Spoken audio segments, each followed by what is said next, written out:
We have some breaking news in the Diddy situation. Diddy has filed $50 million defamation suit against accuser Courtney Burgess, lawyer Ariel Mitchell, and News Nation. So Courtney Burgess allegedly has videos depicting Diddy essaying inebriated celebrities and minors, which his lawyers say could negatively influence his upcoming trial. Now, Burgess has been subpoenaed for grand jury testimony in the case, but the suit is filed against him, his attorney, and Nexstar Media, which operates as News Nation. Diddy claims that they made false and defamatory remarks about him that in turn would damage his reputation, undermine his business, and painting him in a certain way to the public to poison his image and deprive him of a fair trial. Diddy's lawyer Erica Wolf claims these defendants have willfully fabricated and disseminated outrageous lies with reckless disregard for the truth. Their falsehoods have poisoned public perception and contaminated the jury pool. This complaint should serve as a warning that such intentional falsehoods which undermine Mr. Combs' right to a fair trial will no longer be tolerated. Apparently, Burgess went on a podcast called Atwood Unleashed back in October 2024, and he said that Kim Porter, Diddy's ex-wife and mother of his children. So right there, he said in the lawsuit, this is a lawsuit right here. These are court documents. He said this man, Courtney Burgess, just went on or previously went on somebody's podcast, which is a YouTube channel, Sean Atwood. So that's the first thing I want y'all to know. And the second thing I want y'all to know, I got somebody in the back, pause, that has a lot to do with all this also. So everybody hit the like button as y'all come in, drop your city in the chat. Let me know where you at. Drop your city in the chat. Let me know where you at. But one of the things that has me somewhat worried or just thinking is in this lawsuit, a YouTuber is in this lawsuit. So it's not just about Courtney Burgess. It's about Sean Atwood possibly also. And Sean Atwood is a YouTuber. All right, so let me finish this and I'll let y'all know who I got that's about to come up and be a part of this show.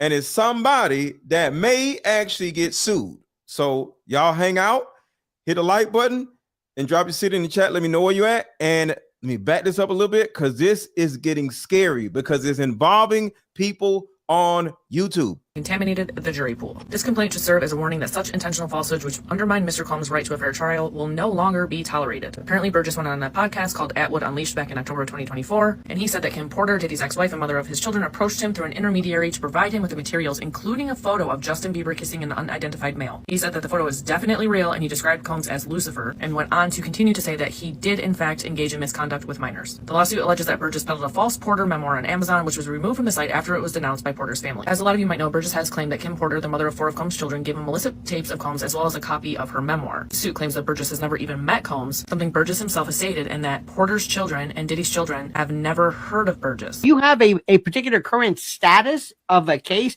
either as a witness or as a subject or anything at this point? No, I weighed all that I wasn't going to be a witness, and I didn't want to have nothing to do with the case. So this is Courtney Burgess, because some people don't know who the heck Courtney Burgess is. Courtney Burgess is the bald-headed guy with the gray beard that is talking. And he has been going on podcasts, at different podcasts, different YouTube channels, talking about Diddy in a disparaging way. And Diddy apparently is tired of this mess, and he is suing. And this is what's crazy. Diddy is suing for $50 million. He's suing Courtney Burgess for $50 million and Ariel Mitchell kid, his attorney. So he's suing him and his attorney. And put a 1 in the chat if y'all want to know who I'm about to bring up that has possibly a lot to do with this whole case. Put a 1 in the chat if you want to know who I got in the back that I'm about to bring up to be a part of this show. Put a 1 in the chat. Y'all want to know who it is. And this is as far as a grand jury, or just in terms of I was summoned twice to the grand jury. I was summoned just the other day, and my attorney sent me a letter to waive that I wasn't coming, that I didn't want to be involved. See, I'm trying to give y'all a background for those who don't know who Courtney is, who doesn't know who Ariel Mitchell kid is, to just let y'all know exactly who these people are and who Diddy is suing and what this has to do with YouTube and TikTok also. didn't want to be a witness. Is this a federal or state? It's federal grand jury, Federal, correct? federal. And did you at any time take the fifth or ask for immunity or? No, I went Okay. before one. I think they had me for the 29th. I was too far out to be there, so I came that Thursday. And when that was the last day I was there, that's when they took my phone. Just got the number 2. Right, I heard about the last time they took your phone, and Ron was trying to explain it. Either they took it, duplicated it, Took it. downloaded the information. Took it. Did you receive the phone back? Did you ever get it No. back? Nope. So I'm just tired of this whole person in jail conversation. I'm with you. I'm tired of it. I have business to run. I don't need to be in New York at no court for him. He been doing what he been doing for 30-something years. You understand? She's a victim. I'm a victim. You got people that's been there at parties, party with him, now want to be defensive about him. Oh, he did this, he did that. Why was you at the party doing all these things? What you was doing at the parties? Me and her wasn't at no parties. She's a victim, and I respect that. I know how I feel to be shot. And people don't, there's nobody convicted for it and lie. I've been in the same shoe she been in back in 2000. All right, so that is this guy right here is Courtney Burgess, and we have a lot going on. So let me bring up my guests because everybody dropped a 1 in the chat. Drop your city in the chat. Let me know where you at. Drop your city in the chat. Let me know where you at. All right, here we go because this is about to be crazy. I'm about to bring up a person that hopefully doesn't, but possibly may end up getting sued next. Here we go. Chris Todd. Hey, what's guys. going on, man? Hey, what's up, man? How are you? I'm good. I am good. I am scared. That's how I'm doing. I'm scared. Podcasters, yeah, podcast because they're mentioning that. I totally get it. That it's a little. I don't think they're going to go after smaller stuff. They're going after News Nation. It's not just Courtney and Ariel. They're going after the pockets of News Nation. Courtney doesn't have $50 million. Ariel doesn't have $50 million. There's none of that. So wait. Yeah. So why is he suing them? He's suing News Nation. He's tagging News Nation Nexstar Media. That's who's in the lawsuit too. It's a company. It's a news outlet. Nexstar. Okay, so just a question. Is he suing Courtney Burgess and Ariel Mitchell kid? Yes or no? Yes. Okay, so he is suing them, but he's not looking to. It's kind of like how Cassie not only sued Diddy, but he sued the companies also. Correct. Like, yeah. Okay, gotcha. Okay. You want to cast a big net, right? And you want to throw a bunch of stuff at the wall, or you want to scare everybody. Like when they do, I think they might have sued a hotel when one of those cases so they're saying like you were complicit or you covered it up. You didn't report. That's what they do. And then the judges and the lawyers, they'll find a way to dismiss some of these entities as they go. That takes a long time. This thing, this is a smoke screen, but we'll get into it. Okay, so you think this whole law? Okay, one, as far as this being a lawsuit, it's going to bring up discovery. So for Diddy, because one of the things that a lot of people have said, including Jaguar Wright, she would be like, sue me. I want you to sue me. And the reason why y'all won't sue me is because then we will get discovery and then we will be able to see the back end of all of the stuff that you have. In order for you to sue me, I would have to be able to see it. So with this being now an actual lawsuit, who's going to get a chance to see discovery? And is that one of the issues here? This is not a great smart move for Sean Combs because first of all, Ariel Mitchell is a lawyer herself, right? News Nation's going to have big lawyers. Courtney's going to have a big lawyer too. And Ariel Mitchell's going to hire her own lawyer. She's not going to represent herself.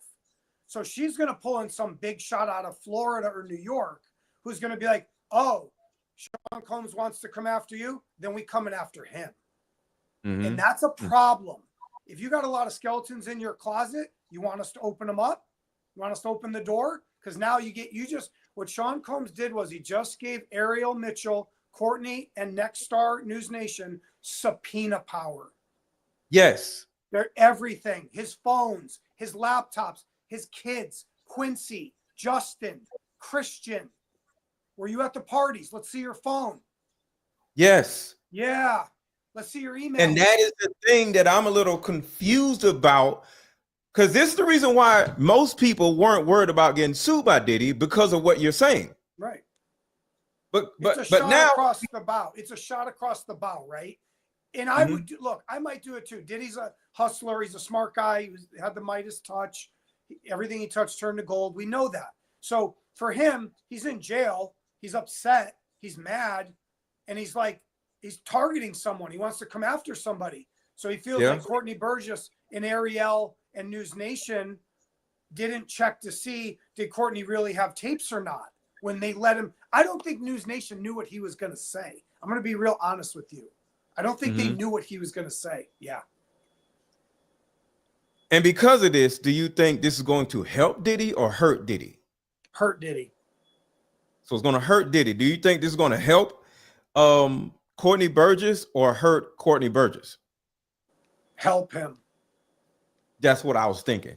This may actually help him because to a certain degree, once everything actually comes out, I don't know the dude and I don't think he's a fraud. I just don't know the dude. And I'm like, who the hell is this dude? You know what I'm saying? And I'm like, so in my mind, I'm like, here we go. Some other dude trying to come out and say something about Diddy, right? But if he's in the forefront like he is, and he don't hire a lawyer and all this other stuff, he may actually be somebody that has something. So because he actually has been looked at as some weird dude that just wants some attention, now it's going to be tested. And if he actually has what he says he has, it's going to help him. Right. It's like somebody's off in the corner saying, I got a bunch of stuff, man. I got a bunch of stuff on you. And you're like, oh, really? You know what? I'm going to sue you. You need to do your homework and know if that person has stuff or not. That's the due diligence. Now, look, his lawyer, these are not his criminal lawyers. These are his civil attorneys. This is not Agnafilo. This is Sher Tremonte. Okay. So what they're doing is maybe they had PIs. Maybe they looked into it. Maybe they decided, let's go for it. But remember, the leverage that the person that does the suing, the plaintiff, the leverage they have is they can pull the lawsuit last minute. They control whether they want it to keep going or they can just bag it. So I think he'll bag it. He's not, these defamation cases, I'm in one right now for 3 years, going nowhere. This thing would go on for years. Okay, what is bagging it? Bag it mean they pull it, get rid of it, we're done. We're dropping the case. So they'll try to sue and just drop the charges? They'll sue, right? Okay. They'll make a public spectacle of it to show a smoke screen. Like we said, if there's a source for Courtney's source, I won't say the name. Yeah. If there's a source, they're smoking them out. They're trying to get them to come out, right? Like, oh, we're going to sue you. It's a threat. It's a legal threat. Yeah. We're going to sue you, your source. You got tapes? Let's see the tapes. Where are they? Well, you better hope he don't have any tapes. You better be really careful. And somebody made a good point today online where they said Sean Combs, he needs to focus on his defense. This thing right here, this is going down a bad, dark alley. Like, I agree. This is not a smart move before your criminal trial. You're going to start locking horns with Ariel Mitchell, who is begging for you to sue her. Begging. She's going to get everything on Sean and his people around him. She's going to go to the bad boy people. There's a lot of people she could subpoena. A lot. I think Diddy's trying to burn the forest down here a little. Like, just let's go after everybody. Like, he's mad, man, frustrated. Just a question. And everybody hit the like button. All right, y'all are not hitting the like button. According to what Layla just said, y'all are not hitting the like button. So I need everybody to take a second to hit the like button. So we're going to come right back after everybody hits the like button. So hit the like button and we'll come right back because y'all ain't hitting the like button. So we stopping because y'all aren't hitting the like button. So we'll be right back. Hit the freaking like button. How about we meet up at a coffee shop and play this fun dating card game? We'll have fun and see if we're compatible all at the same time. Ooh, what's the name of the game? It's called Deeper Discussions. I'm down. Okay, meet you at 6. Fellas, buy this card game. Ladies, buy this card game. Buy about 2 or 3 card games. The main reason why people can't stay together isn't because they don't like each other no more. It's actually because their present family issues come up or their past family issues come up. But when you play Deeper Discussions, you'll be able to understand a person's family issues up front. This game can be played with either 2 people or an entire group. So have fun. Question number 1. Name a time when money was the main factor why a relationship went bad. Deeper Discussions Dating Edition. Again, these cards are good for vetting a potential boyfriend, Candidate. a potential girlfriend, a potential husband, a potential wife. Actually, these cards are so soft and silky, by the way. Like They ain't gonna get really wore out. durable. A dating card game for introverts who have a hard time asking the much needed compatibility questions. Deeper Discussions, the card game. All right, where the likes at, y'all? Brown Sugar, where are the likes? Layla, let me know where the likes are. Okay, so this is a good thing for the accused and a bad thing for the accuser. And there's a possibility, like you just said, he's just trying to sue somebody just to scare the hell out of everybody else. And next thing you know, everybody else stops talking about Diddy, stop having their comments about Diddy because they're afraid of the Diddy law suing everybody. And then he'll literally shut everybody up. But the problem is, like, you have this NBC Peacock thing that just came out, right? Yeah. And you have the Discovery ID thing that's coming out. Okay. First of all, Chris Brown just sued for $500 million. Okay. Against Sue who? Discovery. Yeah. Chris Brown did. He just sued Damn. for $500 million. Okay. Okay. So, and also now Diddy's going to throw this 50 mil. The other guy, the child show producer, executive producer, Dan Snyder, he sued for a lot of money, Discovery again too. My point is this: these studios, these news networks and outlets, they don't care if you sue them. They have massive attorneys. So Sean Combs is trying to punch back a little, right? But it's only going to make them angrier. It's only going to make NBC, because they mention NBC like, oh, these aren't real journalists. NBC putting out a bunch of fake liars. Okay. Ted Bundy said he didn't do it too. So did John Wayne Gacy. Defense attorneys have a license to lie. So they're going to say, Sean didn't do anything. Sean never abused Cassie. There was no video. That's what they said, right? How'd that turn out? So they're doing the same thing now because they're desperate. And they're like, Courtney doesn't have anything. Okay, you're going to find out pretty soon. So in your opinion, Courtney does have the tapes that he says he has, right?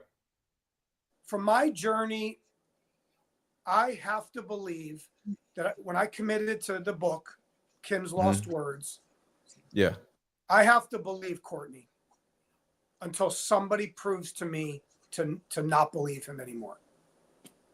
No, just a question.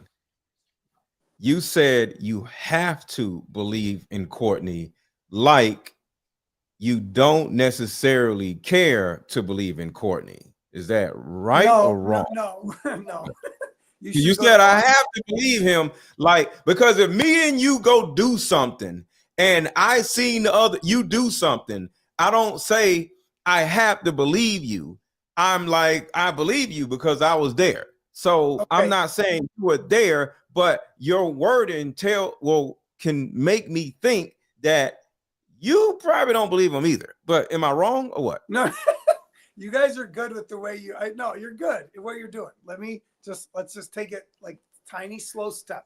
What I mean by when I say I have to believe him, I'm fully committed that I believe Kim had a diary and a memoir and had a story to tell. I truly believe that. Is that the exact words in that book? I don't know. Okay. I have to believe Okay. it's true. If somebody comes to me, lawyer, authorities, celebrity, the source themselves, or if they go, Courtney made it all up, and I'll prove it to you. If somebody proves it to me, then I will not believe him anymore. Until that happens, I have to believe him. Okay. Let me play a small excerpt of a book so somebody would understand the salaciousness of this book and why Diddy is.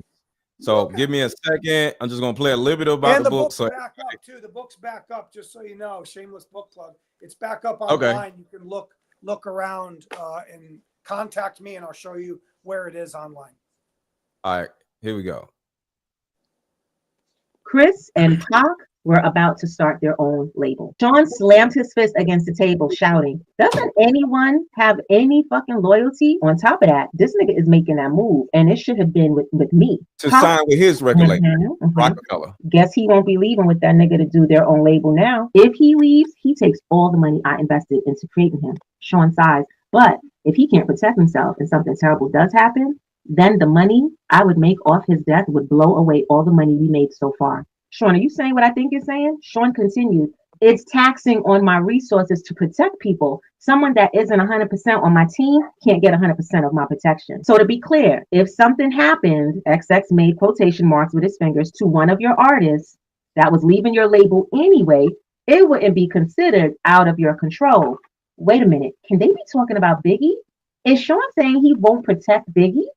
At this point, I was too young, too naive, too hungover to understand that this was not a lack of protection. This was a hit. This was a hit. We gotta have a party. His excitement was contagious. So this right here, this part right here, this is from the book. So this is, shout out to the Fifth House. She read the book live on one of my YouTube shows. So the woman talking ain't got nothing to do with it. She just read it out loud for everybody. This right here is one of the things that Courtney Burgess allegedly put in the book and he gave it to Chris Todd or whatever. And we're going to talk about that. But y'all listen to this. If y'all never heard this before, this right here is like, what? I was getting really excited too. Yes, a gender reveal. And he cut me off. Yes. And the person talking is talking for Kim Porter. So Kim Porter is the person's voice that she's reading, but it's not Kim's voice. Of course, we're doing all of that. But everyone is going to want to sleep with you right before you give birth. My heart sank in my chest. Everybody is going to want to what? Everybody. You know, Will, Jada, XXX. Sean, I'm having your baby. He verbally waved me off. I was going to be gang banged at 9 months pregnant. Oh my God. What? Yeah. We can't make this up. When I met Tupac, Sean and I had an open relationship. And yes, I slept with Pac. Shit, he was sexy. Sean didn't mind. Well, not until he tried to get Pac to join both of us. Oh. Pac was not good with that.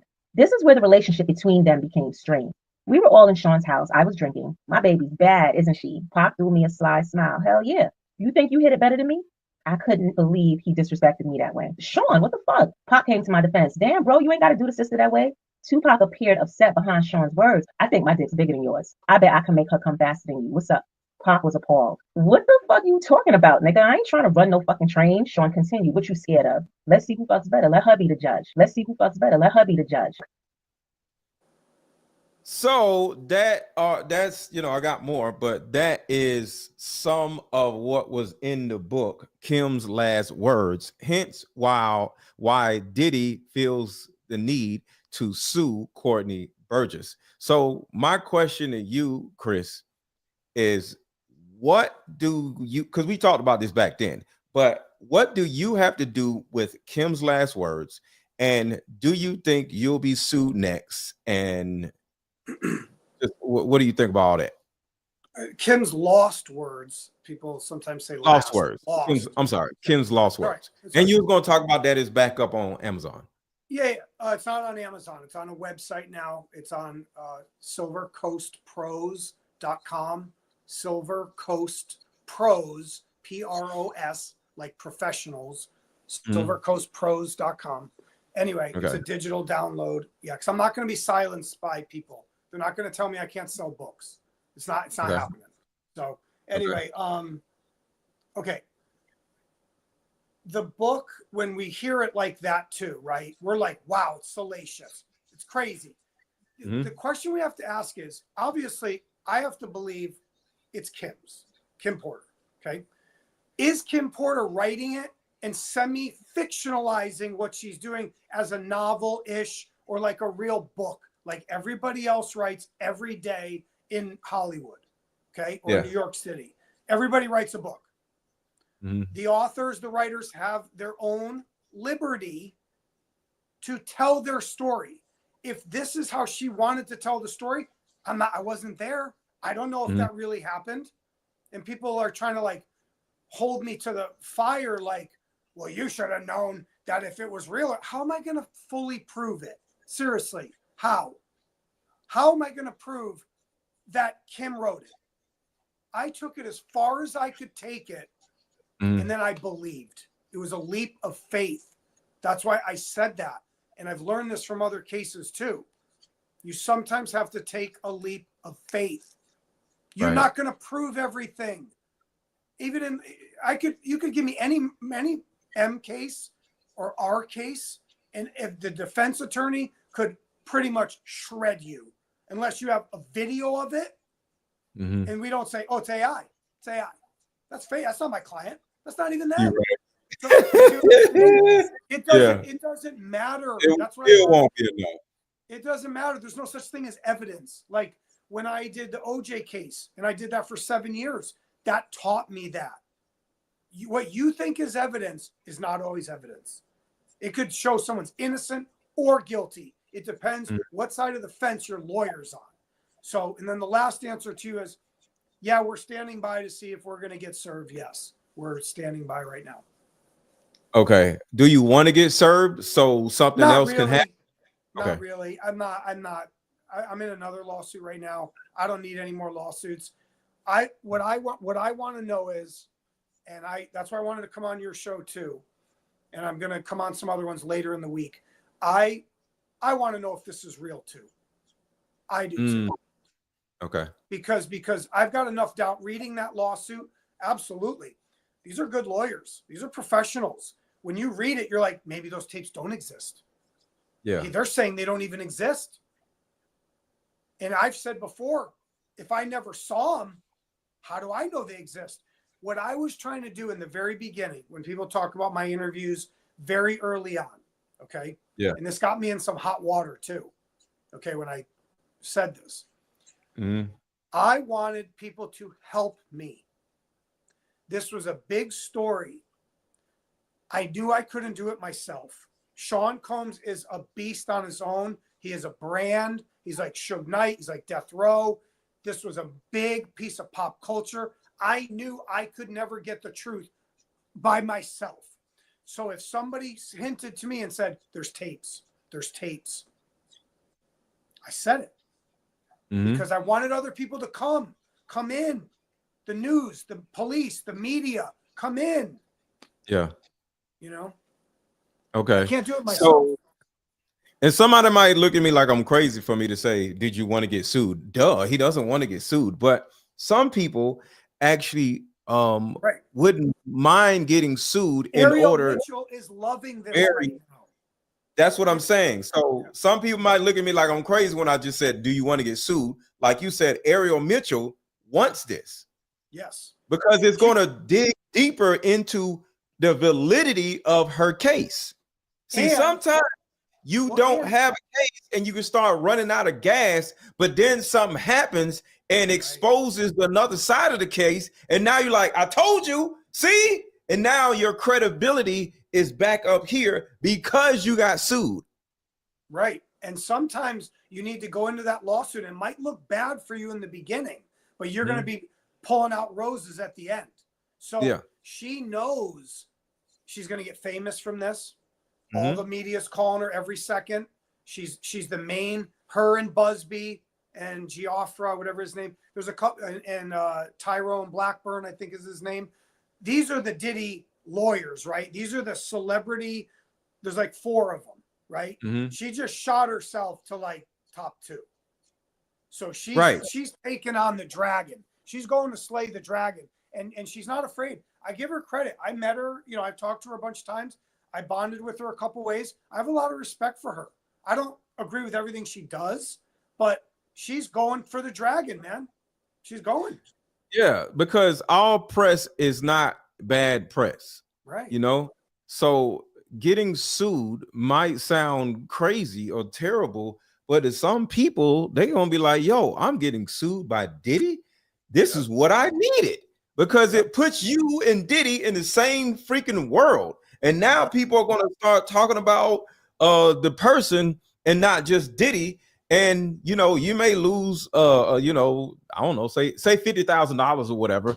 But if you can turn around and win the case or get them to drop the case and all this information comes out, the money you'll make by being validated as the winner against Diddy can make you hundreds of thousands of dollars.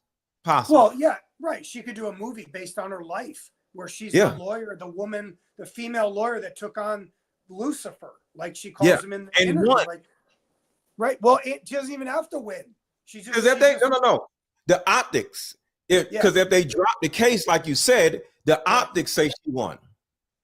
Yeah, and we don't know what they'll do. These things go on for years. I know a case that went on for 6 years. Who wants to be on a lawsuit for 6 years? It's more of a show. It's kind of like Amber Heard and Johnny Depp. They didn't go to court for 5 years. Like this is like, look, I think Diddy is upset. He's angry. There's a lot of people saying stuff about him. It's not just Courtney and Ariel. Come on. Discovery ID and NBC Peacock and Netflix and 50 Cent. They're about to drop one too.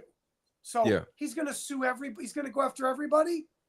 Come on, man. Like he needs to worry about his defense. And if he wants to flip some people, then flip them. You want to reveal who helped you, then say it and help yourself get out. If you can, Sean, I want to say something to Sean Combs. Can I? Go ahead. Yeah. Looking straight at the camera, Sean Combs, help the victims. Come back to God. Like you say, you're a big Christian, and then come back to God, right? Help the victims. Tell us who helped you. Tell us who else was doing it. Make good. And maybe you'll get a reduced sentence in that. But you also reclaim your soul. You're going to try to come back, and you're going to start to try to go after everybody. Man, they're gunning for you, man. And if I could help you, I would. I'm a Christian. I would help you if I could. So find a way for people to help you. What do you mean you would help him? I worked with a lot of mob guys for years. Okay. And other nefarious individuals. I worked with killers themselves. Okay. That never got convicted of cases, that wanted to tell stories and write books. Did I like that person? Absolutely not. They M somebody. They unalive somebody. Okay. Somebody's child. Okay. To me, and the Supreme Court voted this one time on the Goodfellas case. Could criminals sell their stories? Were the stories that criminals held, like the secrets that they held, were they valuable to the public? The answer was yes. They can sell their stories. They can tell their stories. Now, did they do something bad? Yes, they did. But they're also going to reveal other people. They're going to show hope, healing, and closure for victims that may never have known what happened to their dad. There were a lot of mob kids that their dads were never found, ever. Ever. But when these people came forward and go, I can tell you where they are. I can tell you what happened. And they wanted to know. And that's why the Supreme Court said, yes, let them talk. That's what Goodfellas was. They didn't want Goodfellas to be made. They tried to stop it because Henry Hill was telling the story of how these people kept getting unalived. And the Supreme Court said, no, let them talk. So two things. One, somebody asked me, am I in particular afraid of getting sued by Diddy? That's the first question. And the second question, there was a comment somebody said, Jay-Z is not in the mob, sir. He's not? Diddy is. Okay. So we're talking about Diddy and not Jay-Z. I don't know what the hell Jay-Z did. I'm not against Jay-Z. I'm against Diddy. I don't want to get sued by Diddy, but I do have an issue with what Diddy has done to so many people, allegedly. So if you look at all the things that Diddy has allegedly done, he sounds like he's worse than the mob, according to what he sounds like, you know? So when you say somebody's not in the mob, have you been following this damn case? Hold on, just a little, just a little second of this, just a little second. Me up because you want to hear your favorite trial attorney. And just for the record, this is an attorney saying this, just so y'all know. An attorney is saying this. Attorney's opinion on the Jay-Z case. And I must say that my attorney's spidey sense, but just because something is legal don't mean it's right. My second concern is what? Oh, this ain't it. Hold on, this ain't it. Is this fair? No, that's not it. I hope I didn't erase it. But an attorney, she actually, I gotta find a video where she talked about how, I'll just tell the story real quick. And y'all let me know if this is mob stuff or not, or worse than mob stuff. A woman and a man are in a club just hanging out, right? And the woman, for whatever reason, is on FaceTime with Diddy, right? They are familiar with each other. And next thing you know, Diddy's face is on her phone and says, "Hey, say hello to Diddy." And he's like, "I don't want to talk to old Diddy. He did this, did that, did this, did that, did this, did that." And Diddy is on the phone hearing him talking about what he knows that Diddy did or allegedly did, right? So Diddy looks at the girl and says, "Oh shit, okay, who is that guy?" Right? And allegedly, the woman later on comes to Diddy's house, right? No, I'm sorry. The man, this is a man. I got the man and the woman mixed up. So the man is on the phone. The woman is saying Diddy is a terrible person. So I got the man and female mixed up, right? So next thing you know, the man is coming to the woman's house and he allegedly has cancer or something, right? No. Somebody comes to somebody. You're talking about the case in California. Yeah. So he tells her to come over. He tells her to come over to help him. And when she shows up, Diddy and the gang is there. And Diddy and his assistant, the KK woman, if y'all know, I forgot her name. I don't want to add nobody else's name so they could sue me. So the KK woman comes in, and next thing you know, they start doing all these crazy things to her. And he walks in like, "So you didn't think I was going to find you?" Right. You don't think that's some mob shit? Right. Are you crazy? Yes, the blank victim. Yes, the girl who they turned around and started, they hit her up with the baby oil, and they literally start playing slip and slide on her unconscious blank. So and I just don't want to mess with the YouTube algorithm, but imagine having a sex doll and they put a whole bunch of baby oil on the sex doll, and they start playing slip and slide on the sex doll, but it wasn't a sex doll. I'm trying to make sure I don't get screwed over by YouTube. So that isn't mob stuff. A lot of the stuff he did was mob-ish. Like the guy was suing him for $5 million, saying they rolled up on him and shot at his car. And he said, "What's up now, punk? What's up now?" Like, and Diddy did that stuff all the time. And I'll tell you this real quick. When I did a lot of my research and investigation, that's why I didn't put my name on the book. I was going to put Chris Todd on the book. I was. As I did more stuff, I'm like, wow, Sean did this. Oh, what happened at L.A. Reid's wedding? What did he do to Shakir Stewart? Oh, what did he do to Kim Porter? Oh, he's going to hit Kimora Lee Simmons? Like, it was all these things. I'm like, dude, this guy's out of control. hold on, this guy's out of control. So he Yeah. wasn't arrested yet when we published. So that, yeah, normally, look, I'm not really not afraid of anybody or anything except God. But I'm saying is, I made the decision. No, Courtney said Jamal Millwood's a cool Tupac name. Like, he didn't want to put his name on it either. And that's why, because he is like the mob. Like Tupac yells in the diss track, "We the mob." Remember when he did the diss thing? He said, "You guys think you're the mob? We the mob."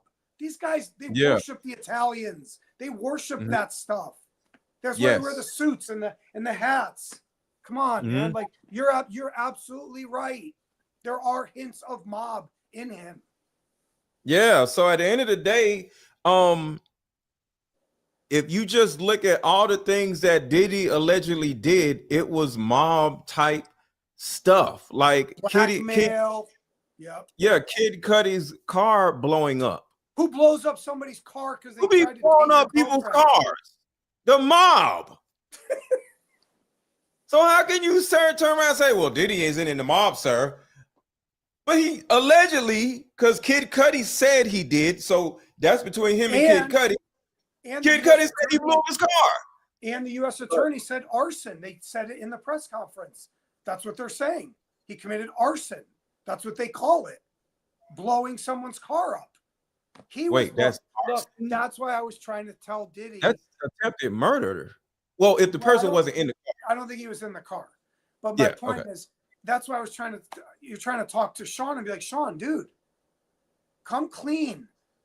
Come back to God. Bring your soul back. You have 40 civil lawsuits. 40. All these people are wrong. Sean, the perception itself, you're already guilty just in the public eye. And they're not going to find any jurors that don't know who he is. They're playing this game like they're polluting the jury pool. Unless they live under a rock, they're going to have to the jurors are going to have to be 80 years old. A white lady who's 80 years old that lives maybe in Staten Island that doesn't know who did. I mean, come on, man. Like, so it's a big story and everybody's getting on the train. We know there's a lot of fake people. I think a lot of these accusers, not a lot, I know some of them are fake for sure. That there's some of the lawsuits that are fake. Absolutely. Not all of them, but we're going to see we'll see what shakes out. Yeah. So I'm going to play the Laura and the Lawyer video like later on or whatever. But yeah, this man has been accused of a lot of crazy, heinous mob type of things. And if y'all don't hit the freaking like button, y'all damn cars are gonna blow up. Damn it. So we're gonna try this one more time. Can y'all please hit the freaking like button? Because folks in the comments, my moderators are telling on y'all. So we're gonna do another commercial and hit the freaking like button. All right. Put a 1 in the chat if you have already hit the like button. We'll be right back. Y'all tripping. That will help every woman watching. I just came up with a solution that will help every woman watching, regardless of age, regardless of background. See, in my 7 years of coaching women, the number one thing that I hear in my coaching sessions is her issue or tumultuous relationship with her mother. So what I've done is come out with a card game that will actually help mothers and daughters come back together. We have to get to the source of a woman's pain, her inadequacies, her insecurities, and heal that little girl inside of her before she goes out in the world as a woman. I call Like Mother, Like Daughter therapy in a box. Therapy in a box is 50 questions for the daughter to ask the mother, questions that you always wanted to ask. And it's also 50 questions for the mother to ask the daughter. But when you're able to ask the questions that you always wanted to ask to your mother without her getting upset, without her pulling rank on you, the lines of communication are now open. When women are finally able to forgive their mother, relationships outside of the household would then blossom. Because for most women, there's a hurt little girl inside of her that never had an opportunity to be seen or heard. But all that stops when you buy my new Like Mother, Like Daughter card game. Order it now. The link is under this video. Click the link and let's start healing.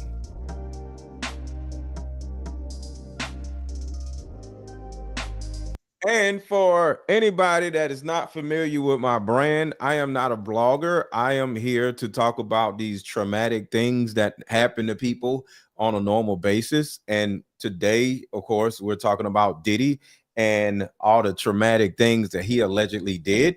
And because of those traumatic things that a lot of y'all have endured, just not as adults, like these people. Well, Diddy was doing crazy things to allegedly to, I ain't gonna say, but a lot of us have dealt with trauma ourselves.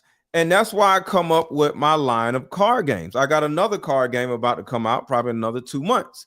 So my Deeper Discussions card games helps men and women vet the other person to be able to recognize their trauma, because you don't want to have a person that you're dating and you're in love with bringing their trauma onto you because you haven't vetted them. And at the same time, is a way for you to find out about your trauma also that you might be ignoring, that you might be bringing to somebody else's life. So this card game is not about trauma, it's about vetting the other person to find out if y'all are compatible. And this particular card game is about trauma too. Your mama trauma. A lot of you ladies, this is a mother-daughter card game specifically for women. Your mother traumatized you, and you're going out in the world traumatizing other people, acting like other people traumatized you, but your mama did it. So if you are aware that your mother traumatized you, it will be imperative for you to sit down with your mama and have a very positive, fun conversation about what she did to you and possibly what you did to her. Because you heard the Cat Williams joke when he said a lot of women as an adults, they like looking at their stretch marks, yelling at their little kid like, look what you did to me. So a lot of mothers actually feel like their lives have taken a bad turn because of you, because their daughter did AB, was simply born. And now she can't be out in these streets no more. So some of your mothers actually blame you for how they are living. So at the end of the day, one thing we have to do is get to the bottom of this. And my Deeper Discussions card game and my mother-daughter card game is meant to help you get over your trauma and help other people recognize their trauma. And that's what we're talking about today. What Diddy allegedly did to all these people that traumatized them. All right. And get these likes up and hit the like button. Okay. So where do you want to go now, Chris, as far as this whole situation? What angle have we not touched on? I mean, I think we've kind of gone over the gist of it. I mean, obviously this story's moving 1,000 miles an hour because this just happened yesterday. So I assume Ariel and Courtney were served, right? Usually they have to be served before the lawsuit actually triggers, I believe. So that means they're gearing up. I'm very interested to see if Ariel and Courtney do any interviews tonight or tomorrow. I'm going to do a couple interviews. And even if I was sued, I'm still going to do interviews. No one's going to silence me. No one. And I learned this on OJ, Natalie Wood, all my other cases, Zodiac. You're not going to silence me. You're not. And I stand for the victims. I'm the voice of the voiceless, like I say a lot. And I'm not going to be silenced. I'm not going to be told I can't write a book. I'm not going to be told I can't do a movie. So to talk about anything else with this, trying to think real quick. I've said many times, I want to know the truth too. And I think if these tapes are real, I think the public has a right to see them. I do. I'm not saying nudity and privacy issue. I'm not saying that. And maybe we don't have a right. I don't know. I'm kind of like a poker guy. Show one, show all, right? So if other people are seeing them, they're showing them in Hollywood. I know somebody that saw some of the tapes. What are you doing? Why do some people get to see it, but we don't? And I don't care if it's going to pollute the jury pool. This is a huge story. Sean's case may not go to trial for 2 years. We're all going to just sit here and just think it's a public safety issue too. What about all these other people that helped him? They're just walking around. Well, the public safety issue would go on the actual police because their jobs are to go get those people and put them in jail. So that has nothing to do with us or the tapes or us watching the tapes because Sean did all they this by himself. No, what I'm saying is they watch the tapes. So as long as they watch the tapes, why the hell we got to see it? Because they're the ones who are going to lock the people up. We can't lock nobody up. Why we got to see the tapes? Well, remember, the public sees warrants. The public sees PC, probable cause. We see all the lawsuits. All that's public. When someone gets arrested, it's public. That's what our country's based on. I'm not saying we need to see like the most secretive evidence. We're not trying to ruin their case. But I'm saying, like, if people in Hollywood are showing tapes to each other, they are. I know they are. Mm-hmm. What's up? Why can't the average person in Nebraska see it? Why is there always this like elitist set of people? Only they get to see it. Why? Because they have money. Because they're elitist. What's that? Because they're the elite. Like only elite. Know, but it's like a nicer car versus a Toyota. I know, but this is what I fight against every day. This happened to me on Delphi. We've been dealing with that on the Delphi case for many years. Why are only certain people seeing the stuff when everybody else can't see it? That's not how it works. Everything is supposed to be transparent. According to everything. Okay. And let's talk about this for a second. Courtney Burgess has how many tapes allegedly? 11. 11. You ain't seen them? I cannot comment. I will say this. I'll say it to you this way. Okay. I don't fully know what's on these tapes. I really don't. Okay. I don't know. I want to know. And that's why I had to write somebody today, and I just got written back by them. They're pretty close to Diddy. And they're asking me some questions. I'm asking them questions. I want to know the truth too. Did Kim write a book? Did she have a diary? Are there really tapes? Did she steal tapes out of his safe? Did she? You have to understand, for me as an investigator or investigative producer, journalist, author, entertainer, whatever, my thing is chasing mysteries. That's what I do. This bothers me. So if the feds got these tapes from Courtney or whoever the source or somebody else, and we don't get to see them and they get buried forever, I think that is a travesty. That is awful to me. But you viewing the travesty ain't going to help nobody. The police viewing the travesty is going to help somebody. So my thing is, we nosy. We just want to see stuff. Right. Yeah. We ain't going to do nothing about it if we see it. So what the hell we need to be seeing it for? We just a whole bunch of nosy ass people. So I want the actual people who can arrest somebody to see the tapes. I don't care to see the damn tapes, but there's a nosy side of me be like, oh, well, what's on the tapes? But other than that, I ain't gonna arrest nobody. I ain't gonna beat nobody up. Well, I gotta see it. Well, people have to give me some credit. I'm gonna pat myself on the back just for a second and toot my own horn. Okay. The reason the federal government got those tapes is partly because of me. Okay. Because did anybody know Courtney had tapes?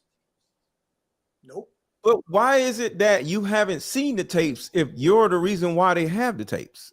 What I'm saying is, okay, remember when Courtney came forward on Matt Cox's interview and just came forward and everyone's like, who's this guy? Who is this? Yeah. Yeah. He came forward because of me. Okay. He got scared. And this is part of the game that I do.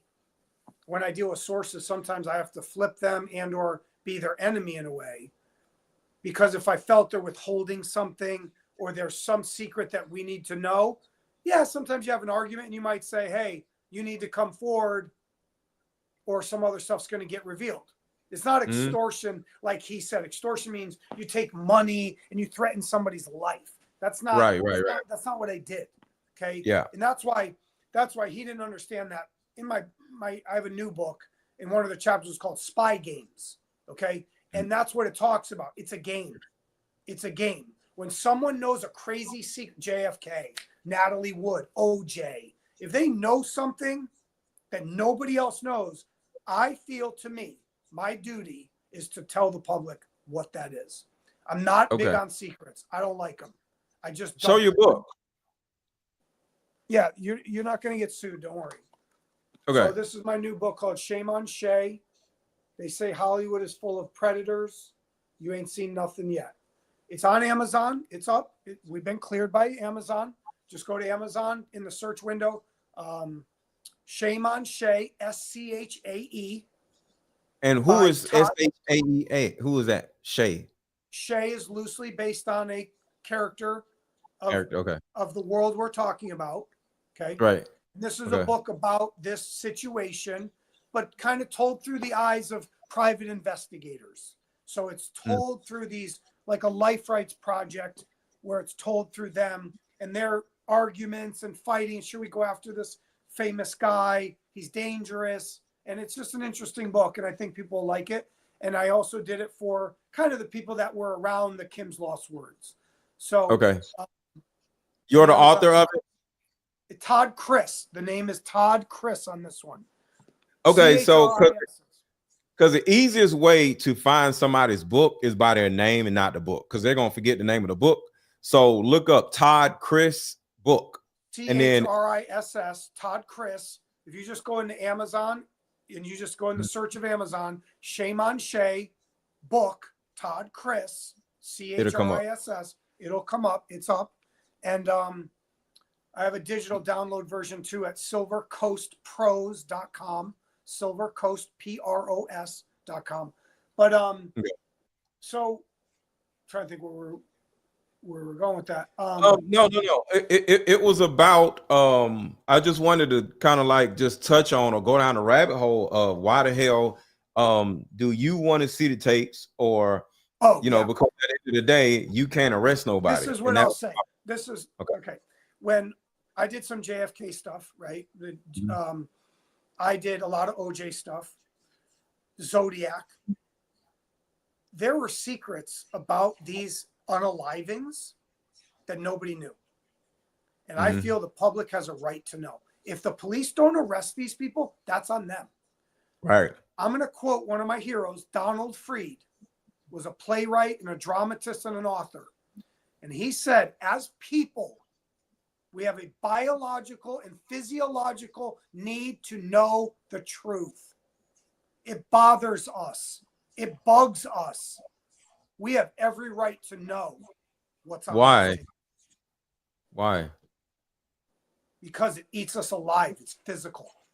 It doesn't eat us alive. Well, look, you don't have to believe me. I'm just saying this is my shtick. This is my mantra. Yeah, like the victims, yes, or the victim's family, maybe, yes, I can understand that. People who have been affected, yes, I can understand that. The police, yes, but my thing is, and this is just my opinion, if Courtney Burgess has 11 tapes, the government has 11 tapes, plus all the tapes that they got from Diddy's house, so they have what they need. And if nobody's been arrested or nobody has been at least questioned or indicted, apparently it's nothing on the tapes. But I don't know. And that's why this goes to what I was saying. I want to know the truth too. If those things don't exist, I want to know. I want to know. See, that part I understand. Well, you want to know so you'll know what's true and what's not. The only way I'll know the only way I'll know if it's true is if I see them. Because if somebody tells me, why am I going to believe them? Oh yeah. Wait. The way you'll know if it's true if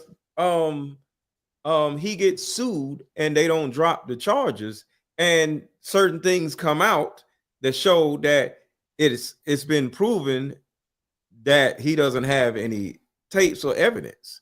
Not that you see the tapes that he loses the case. Am I wrong?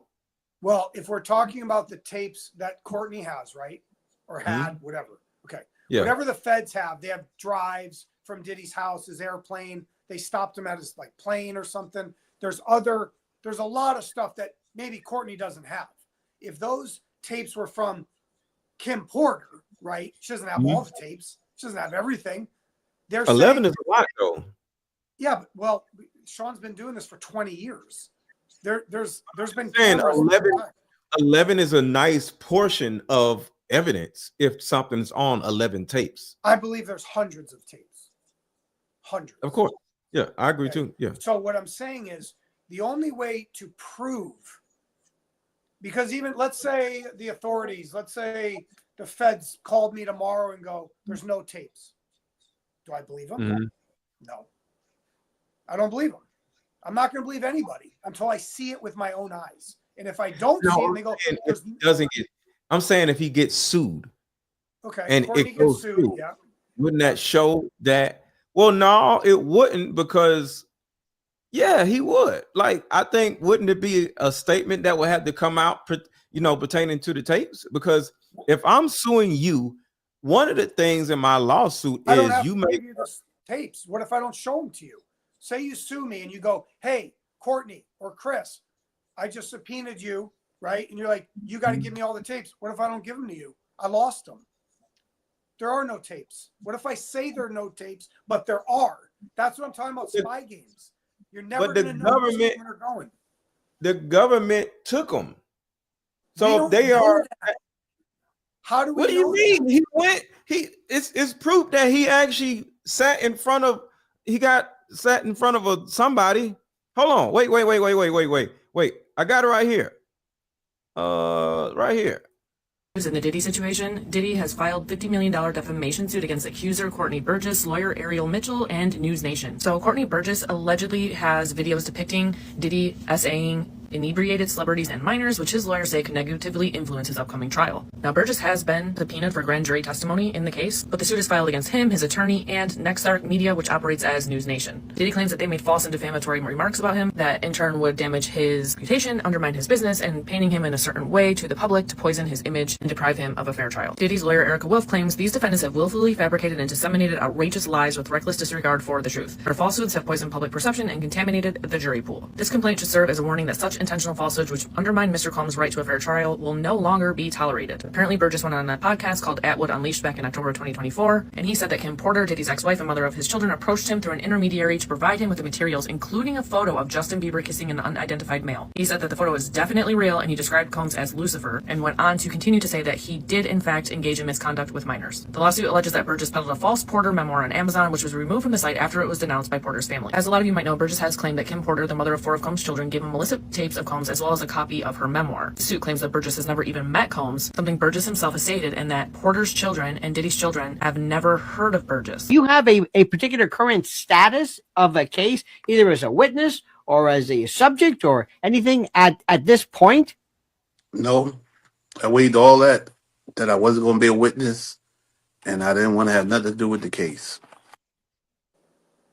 Well, let me tell you this. You're going to like this. Ready? We're going to play the game. Ready? Okay. All right. So Courtney Burgess gets subpoenaed, right? And he goes in to the federal courthouse in New York City with Ariel Mitchell, right? And he Which he did already.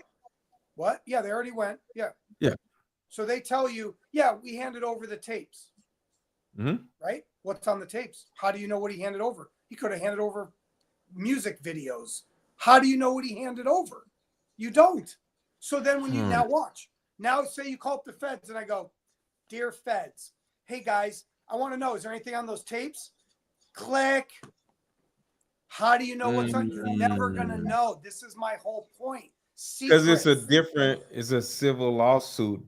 Because you could subpoena. His is not, no, his is not civil. That is criminal. He is in a criminal federal grand jury. We don't know what he handed over. We don't even know if there's anything on those tapes. And the feds aren't going to tell us either way. They're going to keep us They're guessing. not going to tell us. And they're not going to tell Diddy's defense either. Right? They have to show Diddy's defense. Okay, we're talking about the criminal case. I'm not talking about the civil case. The criminal case, they have to show Diddy's lawyers everything they're going to use in the trial. So if they say these tapes have nothing on them, right?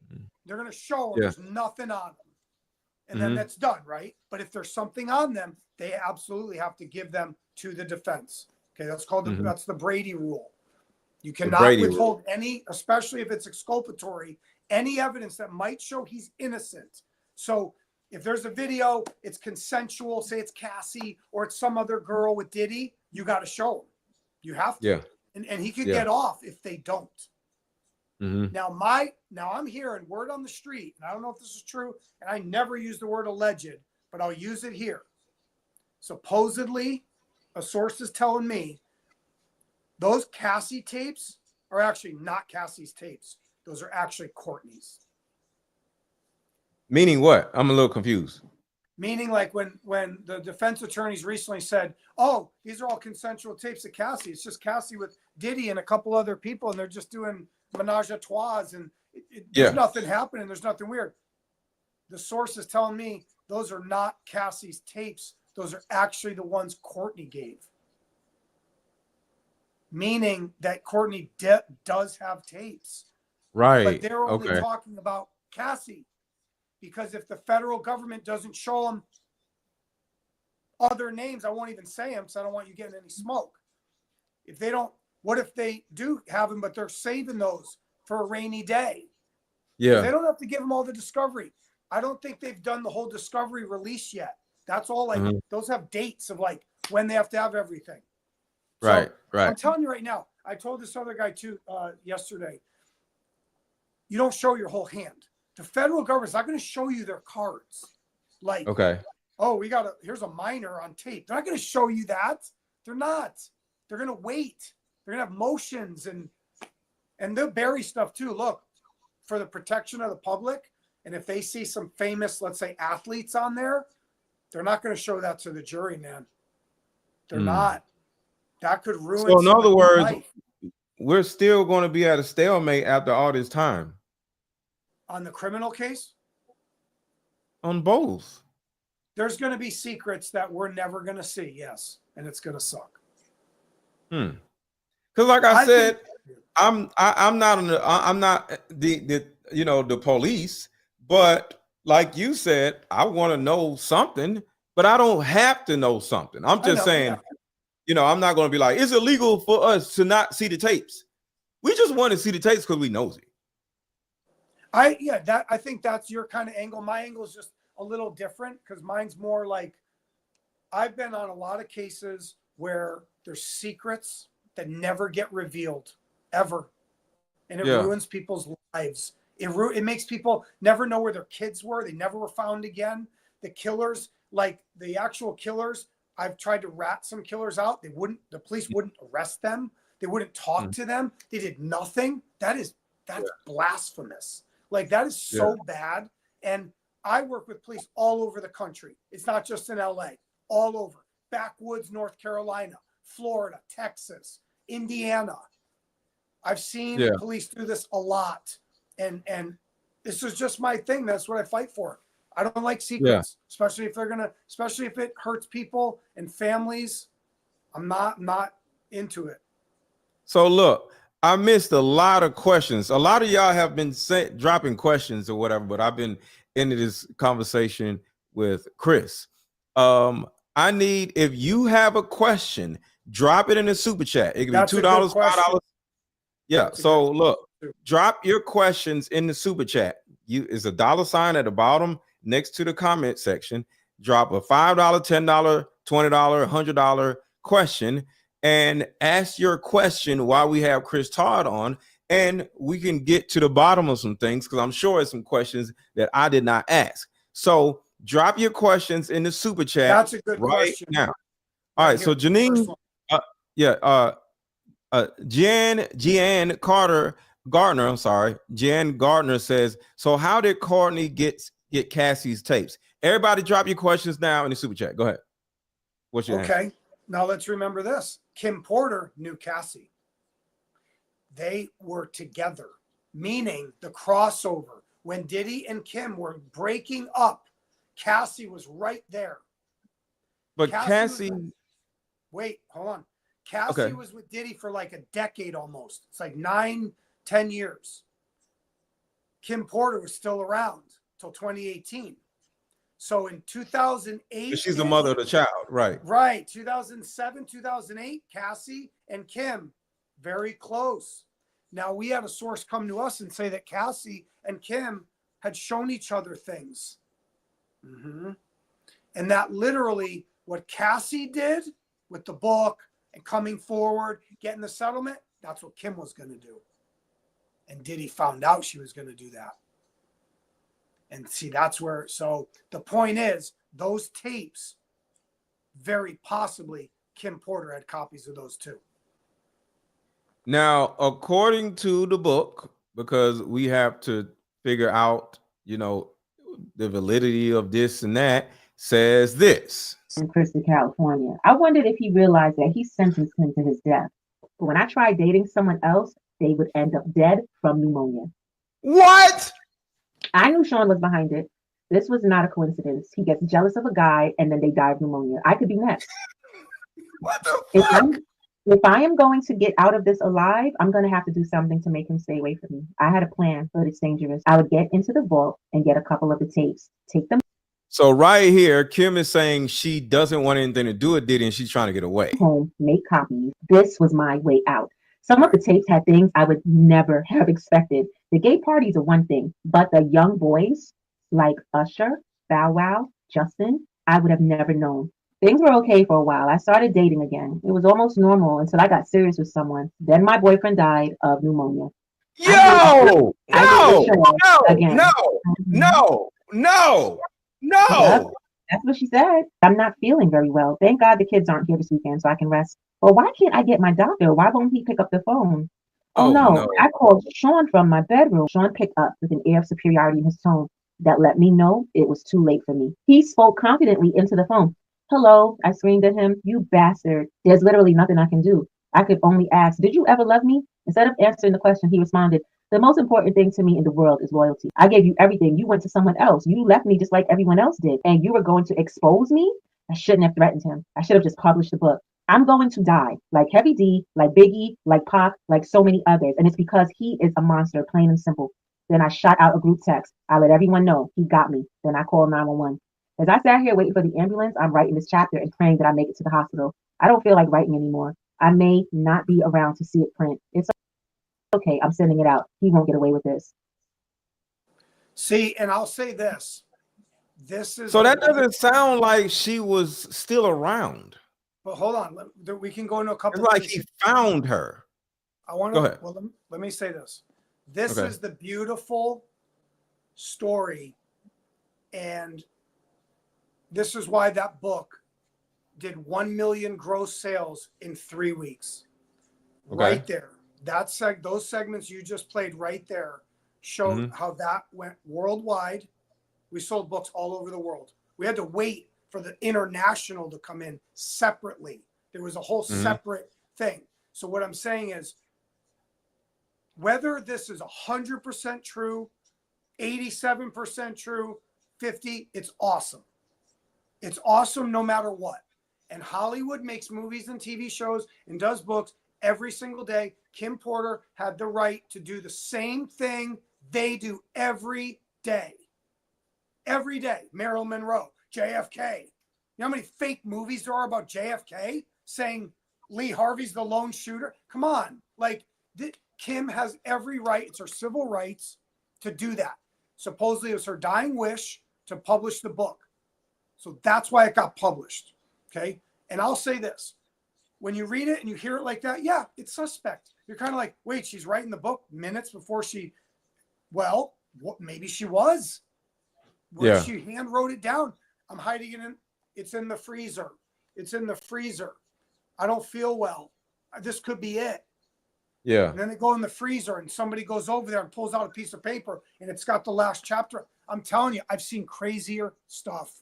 I have. Yeah. And I'll tell you this, when Kim was passed on and was deceased, where's her phone? Gone. Where's her computer? Gone. They never found it. Where is it? Oh, Kim didn't have her phone there? Yeah, right. Somebody stole it. Somebody took her phone And I'm pretty sure I know who did. So if you're so afraid, what are you afraid of? Why are you taking her phone before the police are there? So there's look, it's an amazing book. And like I said, if someone can prove to me that it's fake, I'm all ears. I'm all ears. If there's no tapes, prove it to me. If Courtney's fake, prove it. Somebody. Okay. Yeah. I understand. All right, so y'all don't have any questions. Y'all didn't put any questions in the super chat. So ask a question and put it in the super chat if y'all have one, because we about to go. But y'all got about a minute or so to ask questions. So if you want to ask a question, you can prove him wrong, prove me wrong, like say something, put it in the super chat. We'll be here for another a minute. But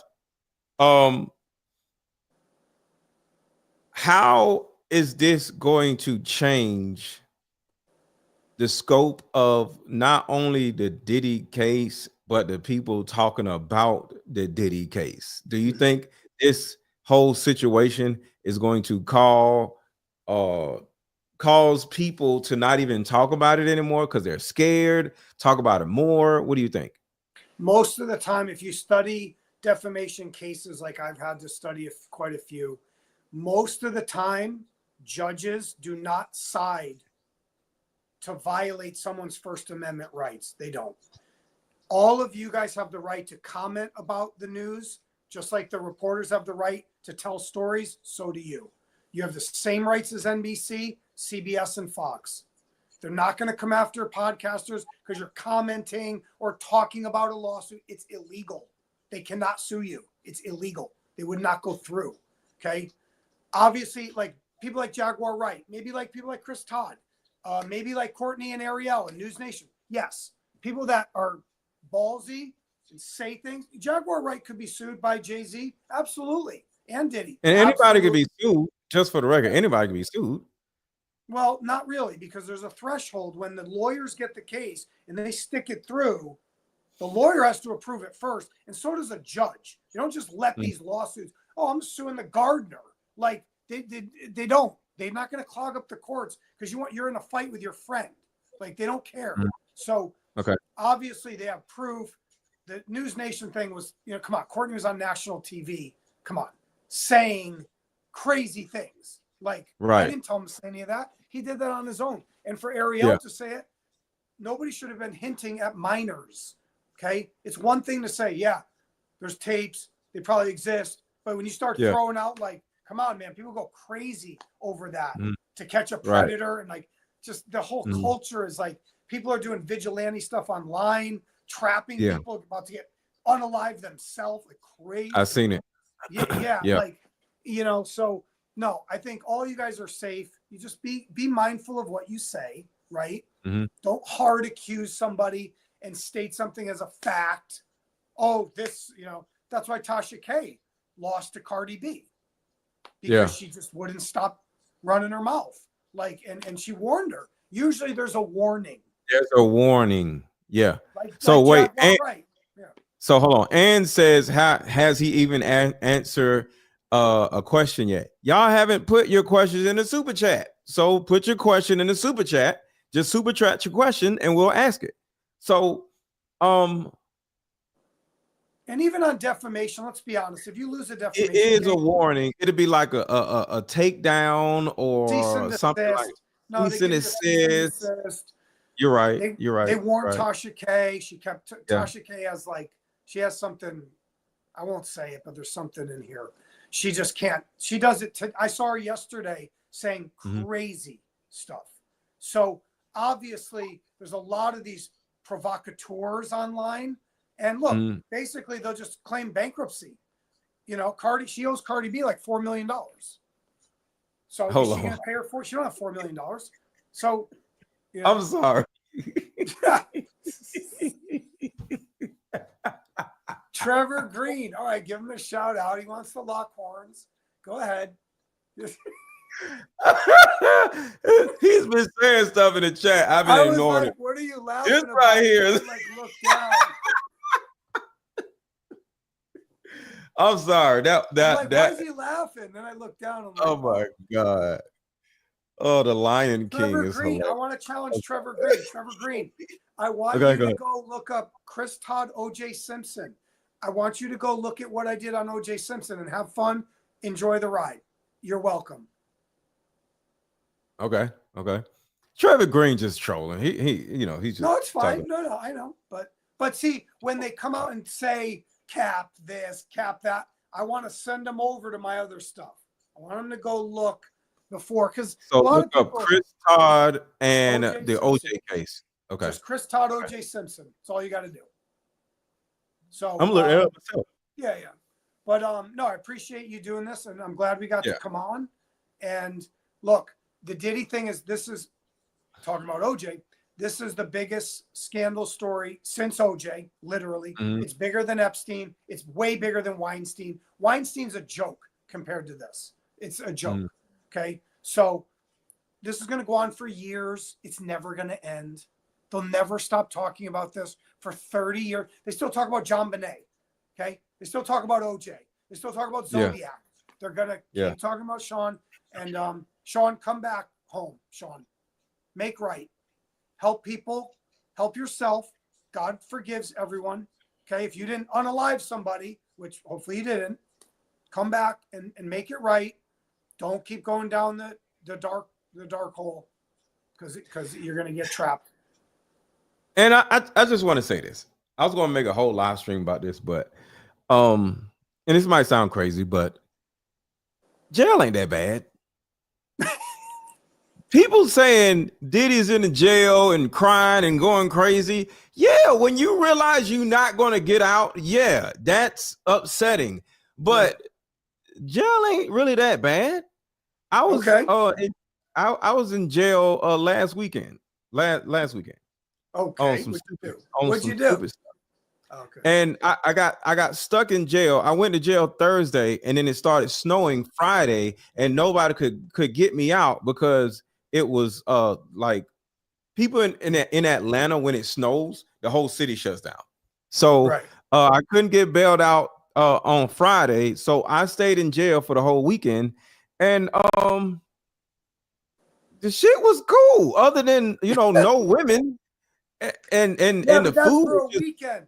That's a weekend. But I get it, and the food was it was just like it went from bologna sandwiches, but in all honesty, when they seen like how cool we were, and we asked in a nice way, can we get ham sandwiches?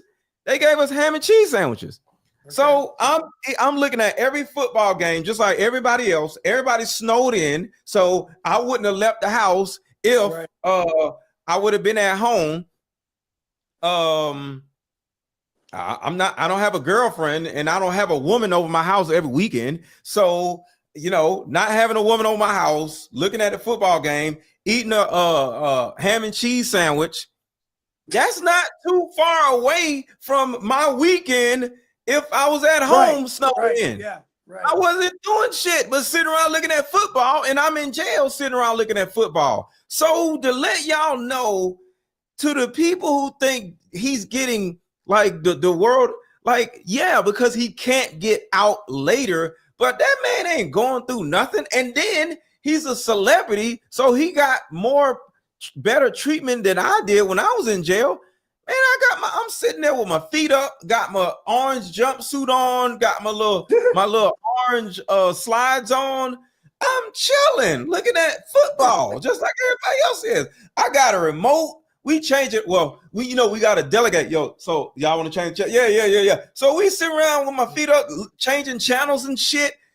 I'm chilling. So Diddy is not going through nothing horrific in jail. And I was not in the same jail because I'm in Atlanta, but he's in pretrial. I was in pretrial. So I'm experiencing somewhat the same shit that he was experiencing, because he's in pretrial, not prison.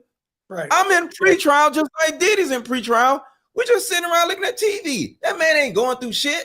So I just wanted to say that to all the people like, oh my God, like, man, whatever, man. It's just, he's looking at a lot longer than a weekend. That's the really scary part. Yes. It's the time, but it's not the jail. Oh my God, I'm behind bars. Yeah, Man, please. We was stuck in an area and we couldn't leave the area, and we kind of like got to stay in the room for a certain amount of hours, and then they let you out into the main room to look at TV. But all together, man, we was just chilling, man. I mean, look, we're gonna see if he talks or not, and there's supposed to be this Enterprise letter on February 1st or March 1st. No one can tell when it's coming out. That's supposed to name other people. So look, this is going to go on for years. It's going to be fascinating. This is really just the beginning. So there's going to be a lot of twists and turns too. There's going to be some surprises. I think some new people are going to come forward. These are brush fires like burning around. And then once they all connect, man. So I really appreciate you having me on today. Appreciate you, man. Thank you for coming, man. And like always, because I like hearing your insight. You have a lot more knowledge about this than I do. So, because the thing about it is, I'm not a blogger, so I'm never going to have all the information. I actually got the lawsuit up, so I'm gonna read the lawsuit to everybody.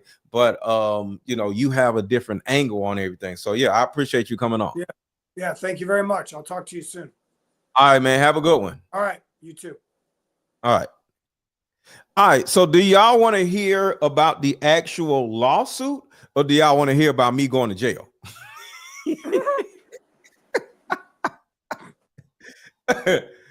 So let me know what y'all want to hear about. So because I got a lawsuit up, and you know what I'm saying, we're gonna talk about that. But if y'all want to hear about me going, look, y'all so damn nosy. So about jail.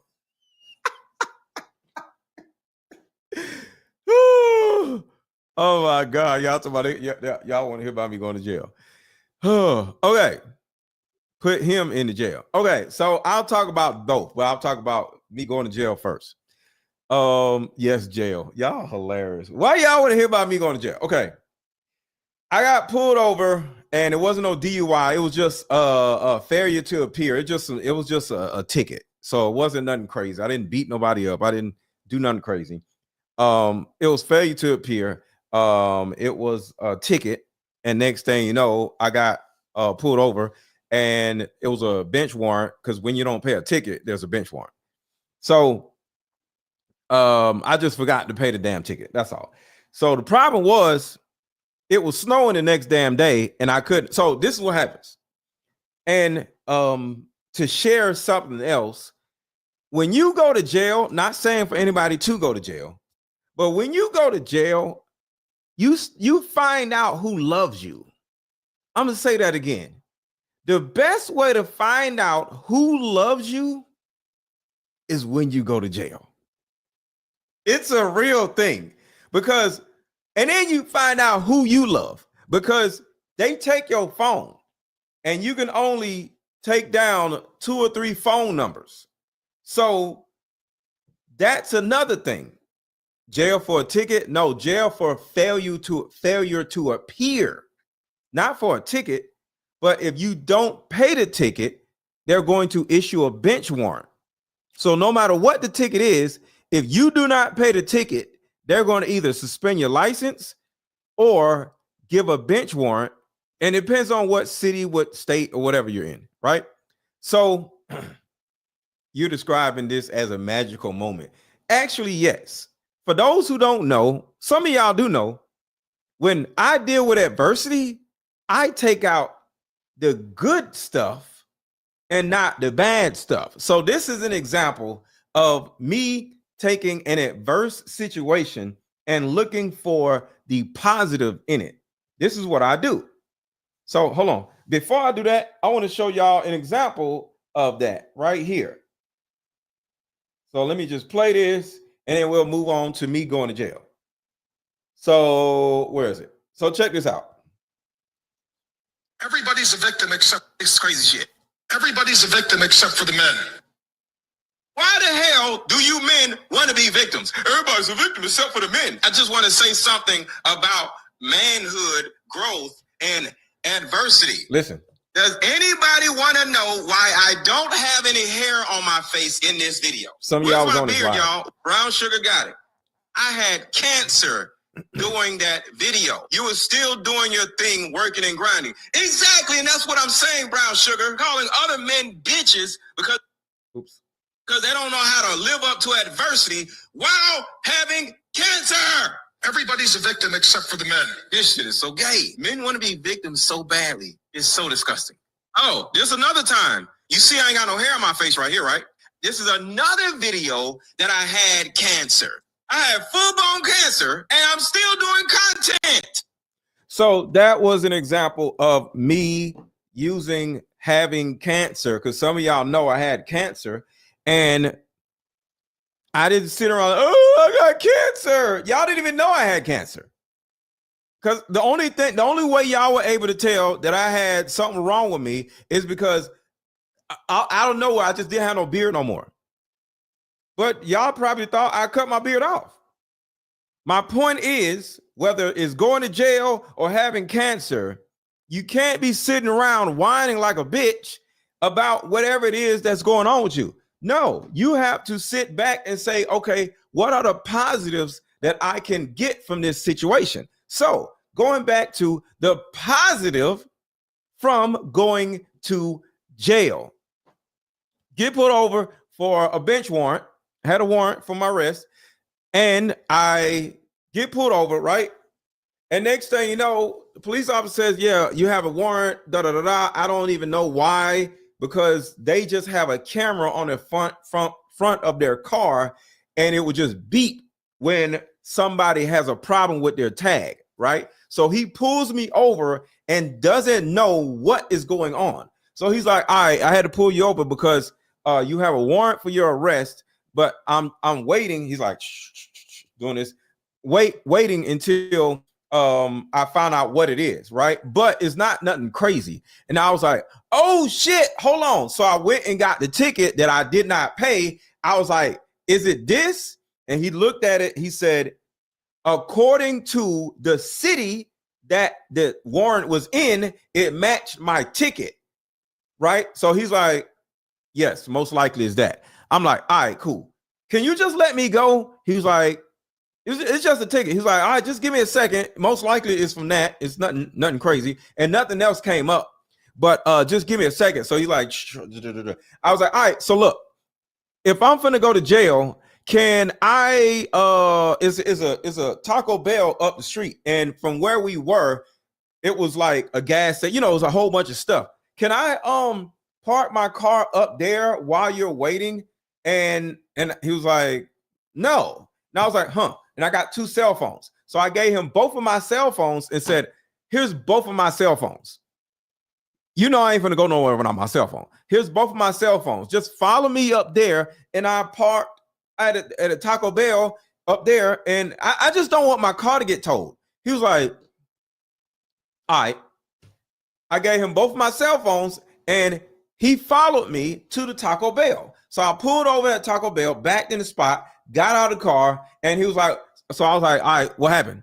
He was like, yeah, you got to go to jail. It's failure to appear, but it's no problem because you can bail yourself out because it's just failure to appear. It's not a problem. I was like, all right, cool. Can I get my jacket? Yeah. So can I get the cell phones? So he gave my cell phones back.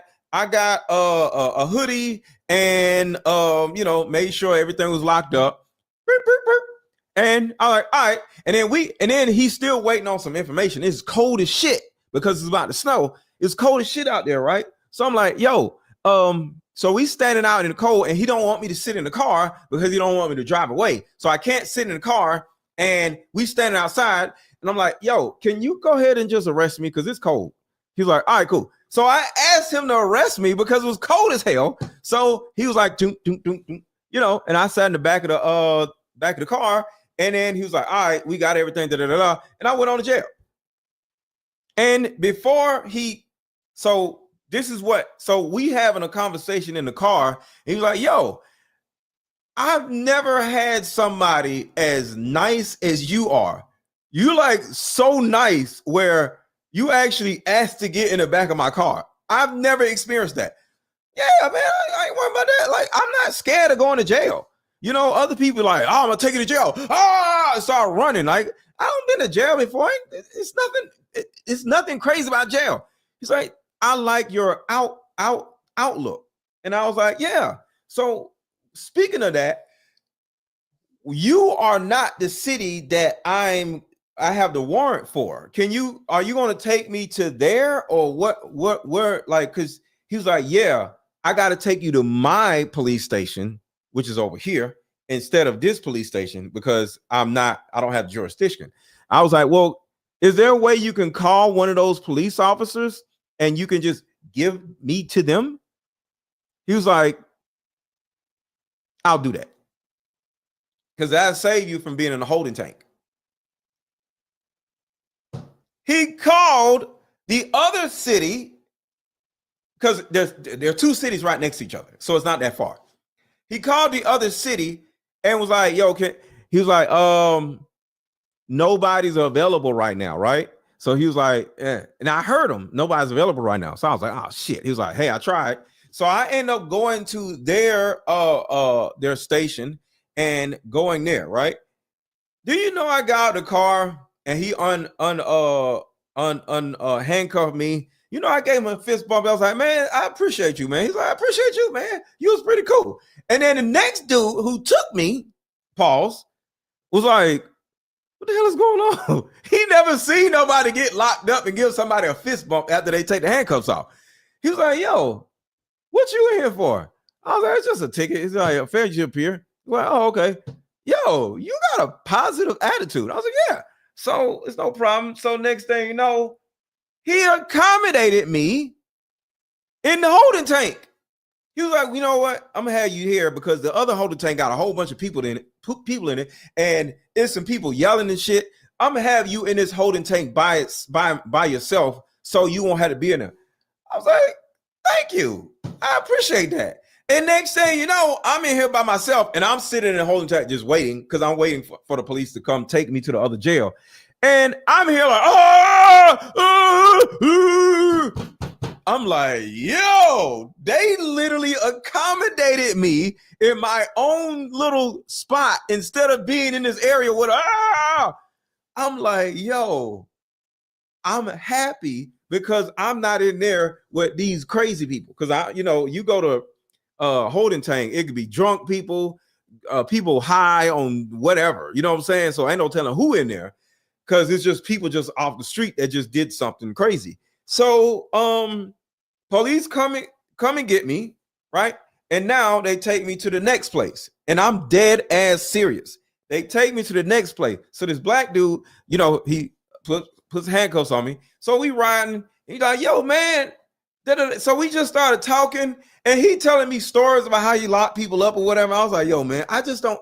So I asked him. This is what I asked him. I said, you gotta understand, this is my experience going to jail. Do y'all see all of the positives instead of the negatives? So I said, yo, man, I got a question. I always wanted to ask a police officer this. Why the hell do y'all be running after people? If somebody's break off running and they in the woods or whatever, why don't you just let them go? He said, because when we pull somebody over, our body cam is now on. So our body cam is going to see us being like, oh shit, man, I'm not running through them woods, man, forget him. It's recording and you can't turn it off. So if you get out and start doing A, B, and C and your body cam, they can turn it on, but you can turn it off, but then they're going to ask you why you turn it off. So they can turn it off, but you can legally turn it off in certain situations. So when you're talking to somebody and your body cam is on and they start running, you can't turn your body cam off. You got to leave it on, which means you got to show the body cam that you like, and you got to start hawking a dude in and catch the dude or whatever. And if you get caught not catching the dude, everybody is going to laugh at you, and you may actually get reprimanded for being so damn lazy because you didn't catch the person, because they're literally watching you find the dude, catch the dude or whatever. So you literally have to catch the dude. And I was like, damn, that's crazy. I'm like, it's cold as hell out here, and you got to chase a person through some bushes? He was like, yup. I was like, damn, So we just having a crazy fun conversation or whatever. So we get to the jail, right? So I get out of the jail. He he leaves me handcuffed. And there's a cute girl that's about to take possession of me, right? So I'm like, yo, I asked her some crazy question. And she was like, you must be on a DUI. You must be here on DUI or something. I was like, no, why? He's like, because you seem happy.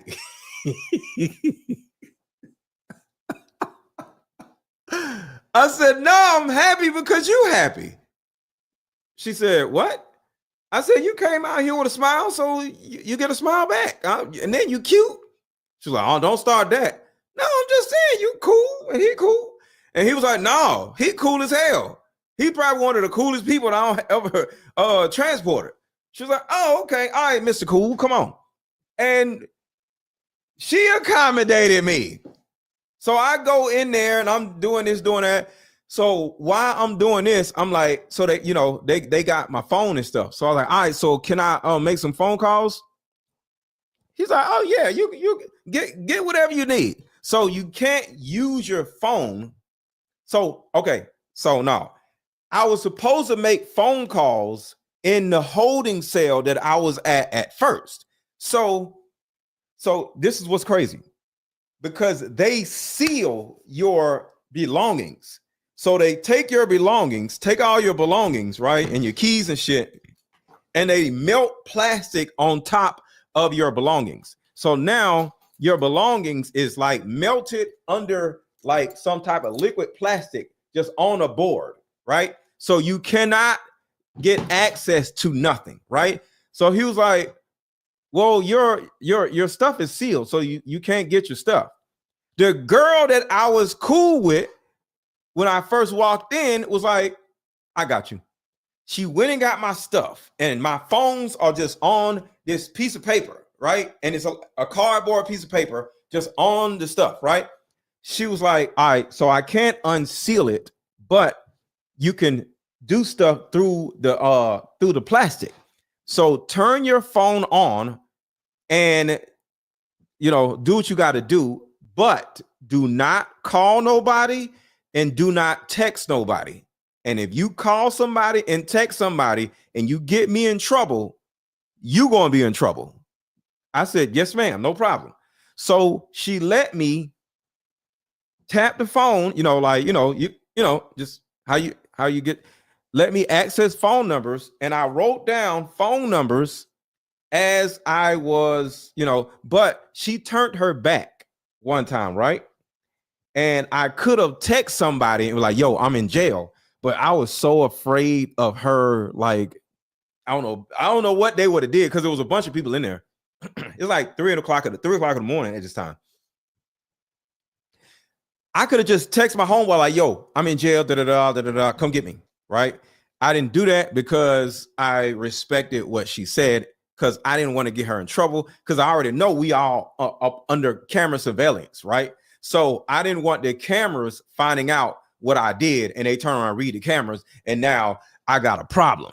You know what I'm saying? Because I understand I'm on camera surveillance, right? So I didn't text my homeboy. I just got numbers out of my phone, and then I got them on a piece of paper, and then boom, they let me make phone calls. But it's 3 o'clock in the morning. Nobody's answering the phone. But it's a woman that I'm close to that works at night. So my one phone call, well, they let me make four phone calls, but nobody's answered the phone because it's 4 o'clock in the morning. So I call her, and I call my kids, and I call my homeboy, right?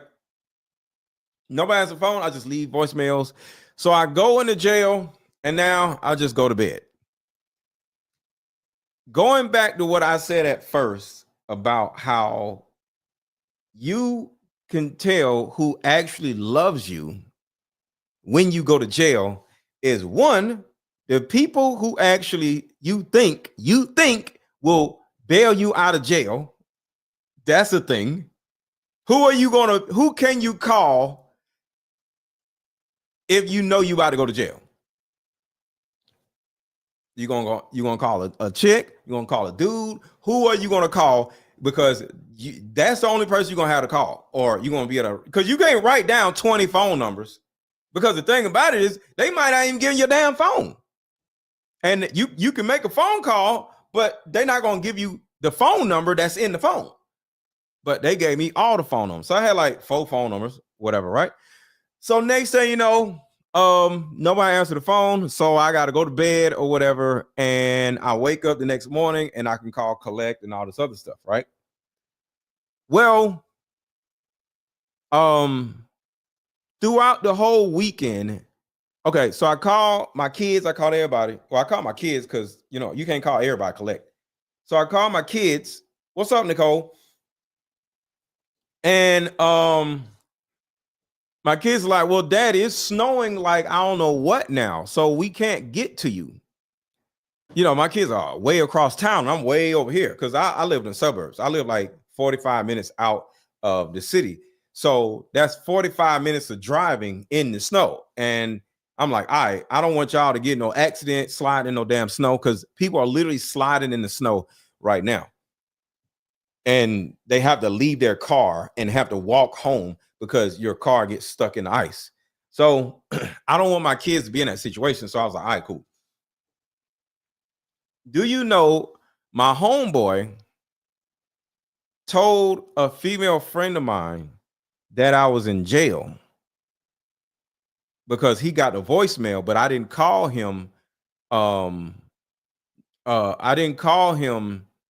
Collect, because I didn't write his phone number down, right? But my homeboy knew I was in jail because I had called him before I went to jail to tell him that I'm going to jail. But this is what happened. I could have bailed myself out, but the jail that I went to was closed because something was wrong with it, or because of the snow or some shit like that. So I had to go to another jail. Do you know my homeboy was like, yo, I don't know what jail he's at. The woman that a friend of mine, good friend of mine, do you know that woman called all over the city? She called downtown Atlanta, Rice Street. She called all over the city for me and couldn't find me. And she started panicking like, we can't find Aaron. We can't find Aaron. And I don't know why he's in jail. Do you know this woman said, now my homeboy wasn't from here. So actually, depending on what city, you can't bail somebody out if you live in another state, because bailing somebody out is actually you taking responsibility for the person, because the reason why you go to jail is because they want you to show up to court. And sometimes you get bailed out, you can just run, right? Because a lot of times you get a warrant, you're running because you got a warrant, or you got a warrant because you're running, and they finally got you and they don't want to let you just go. So the person that bails you out is responsible for you showing up in court, right? So my friend, my homeboy, could not bail me out because he is not from here. Like, he was visiting Atlanta, right? But my female friend was able to. Do you know this woman was panicking? She was like, oh my God, you can't bail him out because you don't live here. And he was like, okay, so what we gotta do? She was like, depending on what he's in jail for, I may have to put my house up.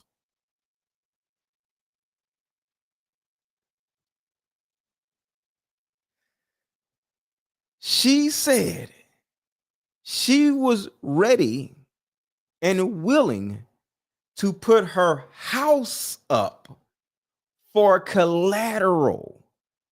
For those who've been in jail or know somebody been in jail, bailing somebody out, depending on what the offense is a lot, because you have to make sure that this person comes back to court.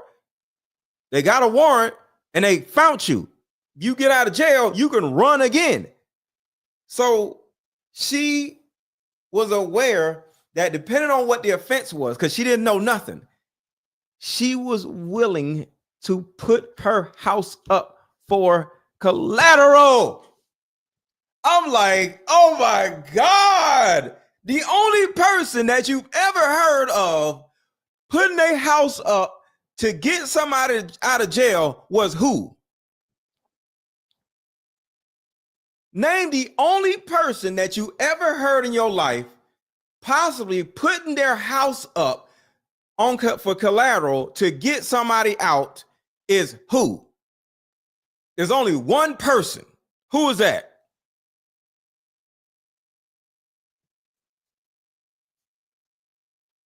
Come on, y'all. Who is the only person on earth that will put the house up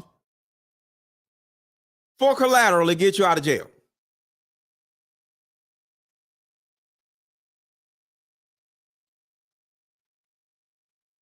Your mama.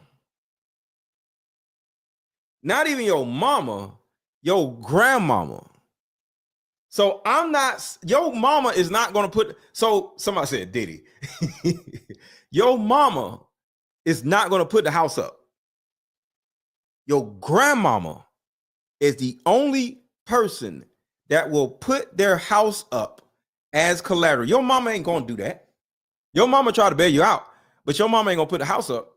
Nobody's mama is putting their house up. Their grandmama is going to put the house up. Because it's a lot. So for this woman to actually elect, because it's just a ticket, she don't have to do all that, to elect to put her house up as collateral shows that there are women out there that truly love me. So I don't know this. I'm in jail, right? And the whole weekend, we sitting around looking at TV. There's a time when you lock down and you can't leave your cell.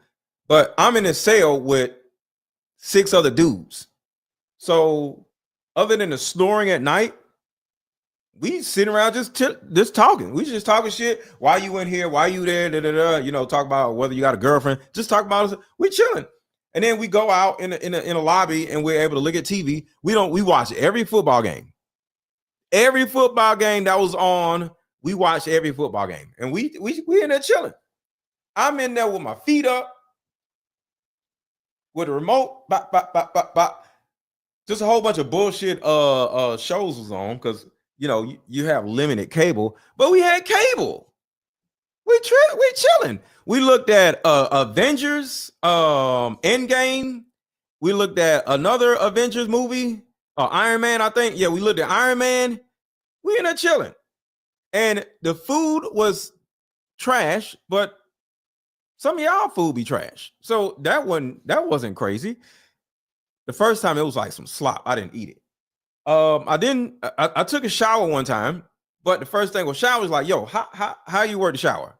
Because you know you don't want to get in the shower, don't know what the hell you're doing. And he was like, the way you make the shower hot is you gotta hit the button a bunch of times, or either wait for somebody to take a shower first, let them do all the button pushing, because jail showers is just crap, right? So when somebody takes a shower, just wait until they get out of the shower, and then you go in the shower, and the shower is nice and hot, and you good. I'm like, thank you. All right, cool. So yes, this is live Strolling Stoner. So nice hot shower, and I didn't have to, take a dump or whatever, because you don't take no dump when you're in jail. You don't be sitting on no toilet. But yeah, toilet was, a jail toilet, but I didn't have to sit on it, so that didn't matter. And yeah, I had a great time. We sit around laughing, joking, talking mess about the snow and why you in here and all this other stuff. We chilling. We had a great time. And then Monday morning, I mean like 7 o'clock, 8 o'clock Monday morning, Aaron, get your stuff, you're out of here. Right? So I'm like, so I call, so this was crazy. Everybody knows me, I'm in jail, knows that I'm in jail, right? So I don't have access to my phone. I'm calling from a jail number, right? So I get out of jail. It's like 8 o'clock in the morning. It's like 7:30 in the morning, right? My kids was supposed to come because the snow is gone by Monday, right? So my kids was about to come bail me out. I'm bailed out already. So I get on the phone. So I call my daughter. I was like, hey. She's like, who is this? Because she thought somebody else must have had my phone. She's like, who is this? I'm like, what do you mean it's daddy? How do you have your phone? I said, you didn't bail me out? She's like, no. And I was like, so who bailed me out? She's like, I don't know. My sister probably. So she called my other daughter. She was like, you bailed daddy out? She said, no, I ain't even got up yet. It's like 7:30 in the morning. I was like, who bailed me out? I hung up. So I called my homeboy. I was like, yo, you bailed me out? He's like, no. So I'm like, who the hell bailed me out? So the girl that actually was running around ready to put her house up, she didn't even bail me out. The girl that actually worked at night bailed me out, and she was able to bail me out so early because she just got off work. So she bailed me out. So there's 2 women that love me, and of course my daughters, but I realized that 2 extra women other than my daughters truly love me and will be there if they need me because of me going to jail. Yes, Aaron, there are women out there that truly love you. Oh, thank you, Sandra. Thank you. I appreciate that. I thought I was tripping. My screen jumped. Wow, that was nice. Yeah, and then I'm not mad at my daughters for not going through the snow to come get me.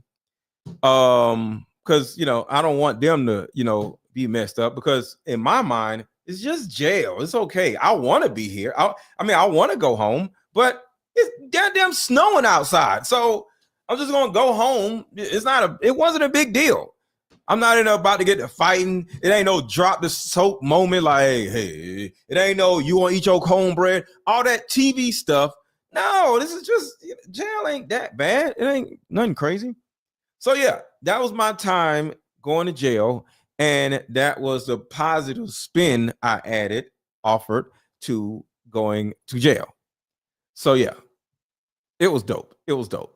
And I was going to read the actual lawsuit and break down the lawsuit, but y'all already know it's 4 o'clock, which means it's lunchtime for me. So I'm about to go get something to eat, or go fix me something to eat and eat my salmon and broccoli. So hopefully y'all enjoyed this show, and thank you to the 8 people that bought my card games. So yes, Nicole, salmon time. Salmon time. Salmon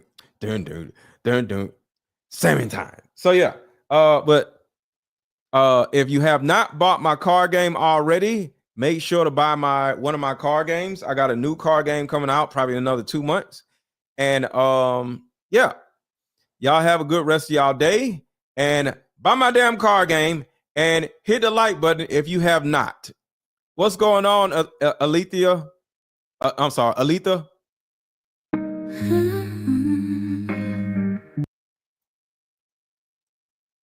Hold on, this first. Came up with a solution that will help every woman watching, regardless of age, regardless of background. See, in my 7 years of coaching women, the number one thing that I hear in my coaching sessions is her issue or tumultuous relationship with her mother. So what I've done is come out with a card game that will actually help mothers and daughters come back together. We have to get to the source of a woman's pain, her inadequacies, her insecurities, and heal that little girl inside of her before she goes out in the world as a woman. I call Like Mother, Like Daughter therapy in a box. Therapy in a box is 50 questions for the daughter to ask the mother, questions that you always wanted to ask. And it's also 50 questions for the mother to ask the daughter. But when you're able to ask the questions that you always wanted to ask to your mother without her getting upset, without her pulling rank on you, the lines of communication are now open. When women are finally able to forgive their mother, relationships outside of the household would then blossom. Because for most women, there's a hurt little girl inside of her that never had an opportunity to be seen, or heard. But all that stops when you buy my new Like Mother, Like Daughter card game. Order it now. The link is under this video. Click the link and let's start healing.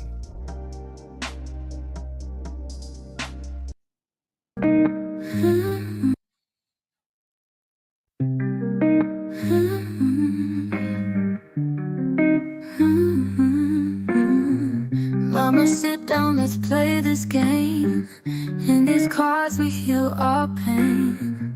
Face to face we both explain. Maybe find our bond again.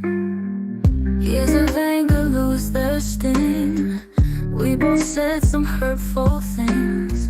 Let these questions heal broken strings. Let this game and fractured wings. Like mother, like daughter, we are the same. You'll see when we play this game. My inner child just wants to be seen. I forgive you, do you forgive me?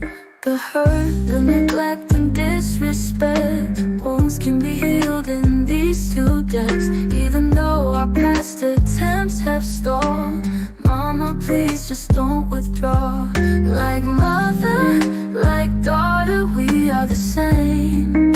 You'll see when we play this game. My inner child just wants to be seen. I forgive you, do you forgive me?